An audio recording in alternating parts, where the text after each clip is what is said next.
Welcome to fandom. তো চলে এসেছি আমার একটা ইন্ডিয়ান ফুটবলের আপডেটের ভিডিও নিয়ে। চারিদিকে প্রচুর চাঞ্চল্যকর তথ্য, এই প্লেয়ার সেখানে যাচ্ছে, সেই প্লেয়ার ওখানে যাচ্ছে, বুঝতেই পারছো। আর তার সাথে সাথে কিন্তু আজকে একটা মোস্ট ইম্পর্টেন্ট খেলা আছে, যেটা হলো সেমিফাইনাল সেকেন্ড লেগ। তো দেখা যাক, ফার্স্ট লেগে কিন্তু অ্যাডভান্টেজে আছে ওড়িশা, এবার সেকেন্ড লেগে মোহনবাগান কি করতে পারে হোম অ্যাডভান্টেজ নিয়ে 62,000 ক্রাউডের মাঝখানে, সেটাই কিন্তু দেখার ভিতরে সবকিছু নিয়ে কথাবার্তা বলবো। তো সবার আগে যে কথাটা, এখন যারা সাবস্ক্রাইব করনি ইউটিউবে অবশ্যই করে নিও, আর ফেসবুক আর ইনস্টাগ্রামে ফলো করে নিও, তাহলে কিন্তু রেগুলার এরকম ভিডিও পেয়ে যাবে। তো পূজার থেকে প্রথমে শুনে নাও।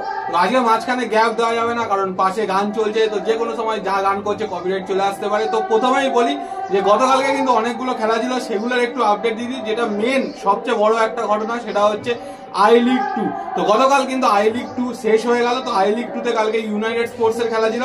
সেই ম্যাচটা কিন্তু ইউনাইটেড স্পোর্টস 2-1 গোলে জিতেছে এবং জিতে কিন্তু রেলিগেশনটা বাঁচিয়ে নিয়েছে।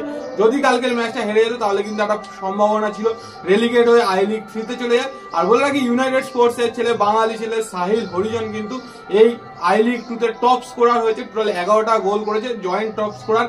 আর বলে রাখি সবচেয়ে বড় কথা, সেটা হচ্ছে স্পোর্টিং ক্লাব বেঙ্গালুরু গতকালকেও জিতেছে 1-0 গোলে এফসি বেঙ্গালুরু ইউনাইটেডের এগেনস্টে জিতে। সেই ম্যাচে কিন্তু ওরা অলরেডি চ্যাম্পিয়ন হয়ে আই লিগে কোয়ালিফাই করলো এবং তার সাথে 5 বারের I league national league champion Dempo কিন্তু রানার আপ হিসাবে কোয়ালিফাই করলো আই লিগে। সুলেবা 1 গোলে প্রথমে এগিয়ে গেছে, তারপর কিন্তু 3-1 গোলে জেতা। সেখানে কিন্তু দুজন বাঙালি ছেলে গেলেছে, একটা হচ্ছে রাহুল পাসওয়ান, সে কিন্তু 1 গোল করেছে, আর সংগ্রামজিৎ মুখোপাধ্যায় নেতাজি ব্রিগেডের প্রোডাক্ট, ও কিন্তু ওই গোলের মেন টিমের মেন গোলকিপার ছিল। এবার চলে আসি ট্রান্সফার নিউজে। চারিদিকে যে চাঞ্চল্যকর তথ্য, প্রীতম কোটাল কি ইস্ট বেঙ্গলে সাইন করছে, ইস্ট বেঙ্গলে কি প্রীতম কোটালের সাথে কথা বলেছে, একদম সাইনিং কি হয়ে গেছে, চারিদিকে কিন্তু এরকম কথাবার্তা। কারণ প্রীতম কোটাল কিন্তু এই মুহূর্তে কেরালাতে আছে, পুরো সিজনটা হয়তো খেলেনি, অনেক ম্যাচেই কিন্তু বসেছিল, অনেকেই বলছো কিন্তু সেরকম ফর্ম নেই। সেই নিয়ে কি বক্তব্য পুজোর থেকে শুনে না। প্রীতম কোটালের কথায় তো আসবো, কিন্তু তার আগে আরো দুজনের কথা বলে নি। একটা হচ্ছে নিমতই গাম্বা মিতেই, রাইট উইং ব্যাক, দুটো পজিশনেই খেলে। তো ওর সাথে কিন্তু মোটামুটি ডিল ডান হওয়ার পথে, যা খবর ওকে কিন্তু 2 বছরের কন্ট্রাক্টে কিন্তু সাইন করাতে চলেছে ইস্ট বেঙ্গল।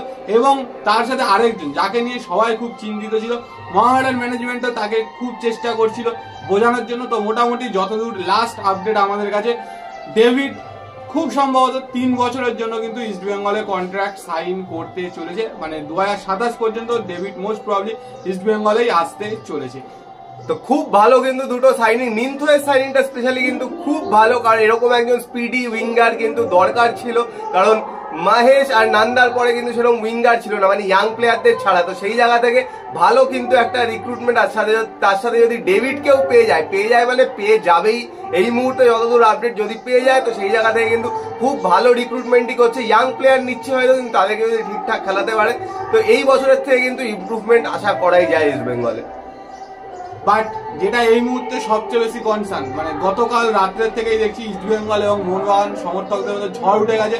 কেউ বলছে ঘরের ছেলে ইস্ট বেঙ্গলে যেতে পারে না, কেউ বলছে মোহনবাগান সমর্থক কেন ইস্ট বেঙ্গলে আসবে। তো যাই বলি, প্রীতম কোটাল আমাদের কাছে যতদূর খবর এখনো অব্দি কিন্তু সাইন হয়নি।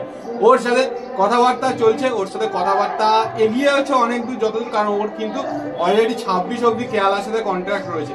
তো ও যদি মিউচুয়ালি কন্ট্রাক্ট টার্মিনেট করে তাহলে ইজিলি ওকে আনা যাবে, না হলে কিন্তু ওকে ট্রান্সফার ফিস দিয়ে আনতে হবে। আর যেহেতু কেরালা তাদের কোচকে ছেড়ে দিয়েছে ইভান ভুকোমানোভিচ, তো সেখানে নতুন কোচ আসতে চলেছে মোস্ট প্রবাবলি, যার নাম শোনা যাচ্ছে সেও আইএসএল এ কোচিং করে গেছে, মোহনবাগানের কোচ জুয়ান ফেরান্দো, তার নাম শোনা যাচ্ছে। তো সেই জায়গা থেকে কোটাল যদি চায় বেরিয়ে আসতে তাহলে তো আসতেই পারে, বাট কথাবার্তা চলছে, অফিসিয়ালি সাইনিং কিন্তু এখনো হয়নি ইস্ট বেঙ্গলের হয়ে। তো কথাবার্তার পর্যায়েই আছে, অনেক জায়গায় মানে তোমরা জিজ্ঞেস করছো যে অলরেডি সাইন হয়ে গেছে, কনফার্ম হয়ে গেছে, সেই সব কিন্তু কিছু হয়নি। যেগুলো কনফার্ম হয়েছে সেগুলো কিন্তু তোমাদের বলেওছি। আর আরেকজনের কথাও আজকে কিন্তু বললাম, নিমথইয়ের কথা, এগুলো কিন্তু কনফার্ম ডেভিড হয়ে যাবে বললাম, কিন্তু প্রীতম কোটাল কিন্তু ওই হয়ে যাবে জায়গাতে এখনো যায়নি। কথাবার্তা চলছে, অনেক দূর এগিয়েছে, সেই জায়গাতে গেলে অবশ্যই তোমাদের বলবো, কিন্তু এখন অব্দি কিন্তু হয়নি। আর প্রীতম কোটালকেও মোটামুটি 2 বা 3 বছরের কন্ট্রাক্টে সাইন করানো হবে, এরকমই কিন্তু কথাবার্তা ওর সাথে বলা আছে। বাকিটা দেখা যাক, এখনো অনেক দিন বাকি আছে। আর নতুন কোচ কি আছে, তার সাথে বড় কথা যে বেঙ্গালুরু এফসি কিন্তু টিমটাকে নতুন ভাবে তৈরি করছে। তারা কিন্তু অলরেডি অ্যালবার্তো নগরার মতো প্লেয়ারের সাথে কিন্তু ডিল ডান করে নিয়েছে। তো অ্যালবার্তো নগরা বেঙ্গালুরুতে যাচ্ছে, তারাও কিন্তু নতুন কোচ আনতে চলেছে সেই জায়গা থেকে। এবং শোনা যাচ্ছে যে মানোলো মার্কোয়েজ নাকি আবার গোয়া ছাড়তে পারে, গোয়ার এরকম পারফরমেন্সের জন্য। কারণ মানোলো মার্কোয়েজের 2-3 বছরের কন্ট্রাক্ট রয়েছে, বাট কোচেদের ছেড়ে বেরিয়ে যাওয়াটা খুব একটা ডিফিকাল্ট নয়। তো সেই জায়গা থেকে দেখা যাক কোচেদের ট্রান্সফার হয় কিনা। তো এগুলো তো হয়ে গেল, এবার আজকের খেলা নিয়ে একটু আসি। আগের দিন কিন্তু মোহনবাগান যেরকম পারফরমেন্স ছিল তার থেকে কিন্তু অবশ্যই ইমপ্রুভ করতে হবে, কারণ আগের দিন যে গোলটা খেয়েছে দেখেছো, রয় কৃষ্ণা টুক করে তুলে দিল, গিয়ে দৌড়ে চলে গেল, ইউজতে কিছু করতেই পারলো না, ওখান থেকে বল টেনে নিয়ে গোল করে দিল। সেই ডিফেন্সটার দিকেই কিন্তু নজর রাখতে হবে। কিন্তু আজকে যেটা মেজর অ্যাডভান্টেজ সেটা হলো মোহনবাগানের 12 নম্বর প্লেয়ার, সেটা হলো ক্রাউড। বিশাল বড় একটা ক্রাউড থাকবে। 62,000 টিকিট ছেড়েছিল, টিকিট কিন্তু সোল্ড আউট হয়ে গেছে। বুঝতেই পারছো স্টেডিয়ামে কিরম অ্যাটমসফিয়ার থাকবে, সেটার এগেনস্টেই কিন্তু ওড়িশা খেলতে হবে। ওড়িশা কিন্তু আগের দিন এমন কিছু আহামরি খেলেনি। তো মোহনবাগানের আগের মতো যদি পারফরমেন্সটা আবার করতে পারে তো ইজিলি কিন্তু এই ম্যাচ জিতে বেরিয়ে যেতে পারে। 2-1 হয়েছে, 2-1টা মানে 1 গোলে পিছিয়ে আছে। আজকে কিন্তু 2 গোল করলেই কিন্তু জিতে চলে যাবে ফাইনালে। সেটাই কিন্তু দেখার বিষয় যে আজকে টিমটাকে কিরম ভাবে খেলায়, কিরম ভাবে সেরকম বিল্ড আপ করে। কারণ ওপরে কিন্তু প্রবলেম নেই, প্রবলেমটা কিন্তু মেনলি ডিফেন্সে একটুখানি খেয়াল রাখতে হবে, কারণ উল্টো দিকে কিন্তু খুব সুন্দর কিছু কিছু অ্যাটাকার আছে যারা যে কোনো মুহূর্তে খেলা চেঞ্জ করে দিতে পারে। আর আরেকটা কথা বলে দিই যেটা মোহনবাগান সমর্থকদের জন্য খুশির খবর, সেটা হচ্ছে আশিক কুরুনিয়ান কিন্তু প্র্যাকটিসে জয়েন করেছে। তো এখন অনেকেই ভাবতে পারে তাহলে আজকের টিমে আশিক কুরুনিয়ান থাকবে, আশিক কুরুনিয়ান কি খেলবে? না, একদমই সেটা নয়।